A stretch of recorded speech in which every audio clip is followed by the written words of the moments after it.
Welcome to studio news. நம்ம யாரை பற்றி பார்க்க வரோம்னா அதிமுகவில் பார்த்தீங்கன்னா இப்போ செந்தில் முருகன் சொல்லுவார் சுயேட்சை வேட்பாளராக பார்த்தீங்கன்னா நிற்கிறாரு. அவர் அதிமுக சேர்ந்தவர் தான். பார்த்தீங்கன்னா ஓபிஎஸ் அணியில் இருந்தார். போன இடைத்தேர்தலில் பார்த்தீங்கன்னா ஓபிஎஸ் அணி வேட்பாளரே அவர் தான். எடப்பாடி பழனிசாமி இப்போ தென்னரசுன்ற ஒரு நபரை கலமறக்கி விட்டுருந்தார். இவி.கே.எஸ். இளங்கோன்னு இருந்தார். அந்த தேர்தல் பார்த்தீங்கன்னா தென்னரசு தோல்வி அடைஞ்சோடனே செந்தில் முருகன் பார்த்தீங்கன்னா ஓபிஎஸ் அணிலேருந்து எடப்பாடி அணியில் போய் இணைஞ்சிட்டார். இப்போ எடப்பாடி அணியில் இருக்கார். எடப்பாடி பழனிசாமி பார்த்தீங்கன்னா அதிமுக இந்த தேர்தல் புறக்கணிக்கின்ற மாதிரி சொல்லிட்டார். இதுக்கு முக்கியமான காரணம் சின்னம் கிடைக்கான்றது சொல்கிறது தான் பார்த்தீங்கன்னா ஒரு பதிலாக இருக்குது. எடப்பாடி பழனிசாமி இந்த பொதுச்செயல பதவி பார்த்தீங்கன்னா விசாரிக்கணுன்ற ஒரு விஷயம் எடுத்துகிட்டு போகும்போது அதுக்கு தடை வாங்கியிருந்தார் கோர்ட்டில் போய். எதனால் கேட்கும்போது பார்த்திங்கன்னா அந்த சம்மந்தப்பட்ட விஷயமெல்லாம் பார்த்திங்கன்னா சிவில் கோர்ட்டில் நிலுவையில் இருக்குன்ற மாதிரி.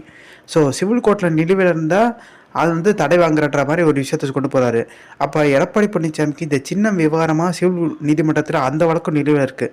அப்போ அடுத்த கட்டமாக என்ன பண்ணுவாங்க, ஓபிஎஸ் சீனியர் அந்த வழக்கும் நிலுவையில் தாங்க இருக்குது சிவில் வழக்கில். அப்போ யாருக்குமே சின்னம் கொடுக்க வேணாம், எந்த தேர்தலுமே கொடுக்க வேணான்ற மாதிரி ஒரு செக் வைக்கிறதுக்கான வாய்ப்பு இருக்குது. அப்போ இந்த தேர்தலில் சின்னம் கிடைக்காமல் போகிற வாய்ப்பு இருக்குன்ற மாதிரி உணர்ந்து தான் எடப்பாடி பழனிசாமி இந்த தேர்தலை புறக்கணிக்க ஆரம்பிச்சிட்டாருன்ற மாதிரி விஷயம் போயிருக்கு. எடப்பாடி பழனிசாமி இந்நேரத்துக்கு இந்த சுயேட்சை வேட்பாளர் செந்தில் முருகன் நிற்கிறாரு, அதிமுகவில் இருக்கிற நபரை போய் வெளியே நிற்கிறாருன்னா கட்சி விட்டு நீக்கியிருப்பாரு, ஏதாவது நடவடிக்கை எடுத்திருப்பாரு. எதுவுமே நடவடிக்கை எடுக்கல. அதிமுக ஓட்டெலாம் பார்த்தீங்கன்னா பிரியாமல் இருக்கணும்னு சொல்கிறதுக்காண்டி அவர் இந்த மாதிரி அறிவிக்கப்படாத ஒரு வேட்பாளராக பார்த்தீங்கன்னா அவர் நின்றுருக்கதான் சொல்கிறாங்க.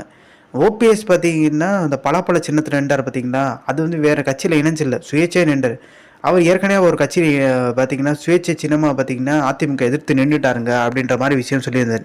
எடப்பாடி பழனிசாமி கட்சியிலே இருக்க நபர் இப்போ கட்சியில் இப்போ சிட்டிங்காக இருக்கவர் அவர் தனியாக போய் நிற்கிறாரு. ஆனால் எடப்பாடி பழனிசாமி ரியாக்ஷன் பண்ணாமல் இருக்கிறது தான் பார்த்தீங்கன்னா மிகப்பெரிய ஒரு ஆச்சரியத்தை உண்டாக்கியிருக்கு.